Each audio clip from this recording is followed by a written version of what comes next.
እስኪ አንዴ እናዳምጣትና እኔ አረብኛውን ተረጉምላችኋለሁ። السلام عليكم، أنا بخير. قولي لهم أنا بخير. ما عندي شيء. نسيت أتكلم كلام حبشي. أنت ترجمي لهم، أنتوا تعرفين اللغة العربي والحبشي. قولي لهم أنا بخير، ما عندي مشكلة ولا شيء. بكلم بابا أنا بقى الوقت كلم اللي أقعد عندها. إذا جيت عنده ورحت عندهم أقعد أنت، أنا بكلم أنت ترجمين لهم عربي. إذا وقت الفاضي عندهم وحسني أنا بدق عشان ترجمي لهم، أنا أكلمك بالعربي. እንግዲህ እቺ እህታችን ስሟ መስኪያ ኢብራሂም አወል ትባላለች። እዚህ ጋር እንግዲህ ያው ተገዳ ነው በአረብኛ አውሪ አማርኛ እንዳታወሪ ብሎ አሰሪው አስገድዷት ነው እያለች ያለችው። እኔ አማርኛ ጠፍቶኛልና ለእህትየው ምን ትላታለች? አንቺ አባቴ አጠገብ ሆነሽ በሚቀጥለው ስልክ ደውይልኝ፣ አማርኛ በደንብ ስለማልችል አንቺ ትተረጉሚኝና አባቴን አናግረዋለሁ እያለች ነው። ግን ነገሩ እንደዛ አይደለም። እዚህ ጋር እንደምትመለከቱት አይኗን ባወጥሯል።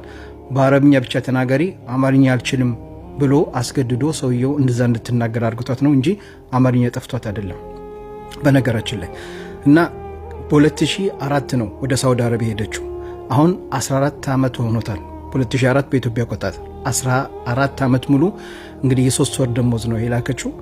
ከዛ በኋላ በአራተኛ 3 ወር እንደሰራች የአራተኛው ወር ላይ የ3 ወር ደሞዝ ልካ ያስገባችበት ሪሲት አለ፣ ያሰሪዋ ቁጥር አለ፣ ሁሉም በበቂ ማስረጃ አለ። ከዛ ጊዜ ጀምሮ እቺ ልጅ ደውላም ቤተሰቦቿን አናግራም አታውቅም። ከዛ ከአሁን እህቲ ወደ ሳውዲ አረቢያ ስትመጣ እንግዲህ በዛ በሰውየው ቁጥር ስትደውል በተደጋጋሚ አላህን ፈራ እህቴን ላናግራት በህይወት እንዳለች እናቴ በጣም ተጨንቃለች ታማለች ስትለው እሺ ብሎ ከእህትየው ጋር ያገኛትና እንግዲህ ለእናቴ አንዴ በህይወት እንዳለች እንድታያት ቪዲዮ ቀርጸ ላክላት ስትለው ይሄን ቪዲዮ ቀርጾ በአማርኛ እንዳትናገሪ በአረብኛ ብሎ አስገድዶ ቀርጾ ልኮታል። ሰውየው እዚች ጋር በምስል የምታዩት ፎቶ ይሄ ነው።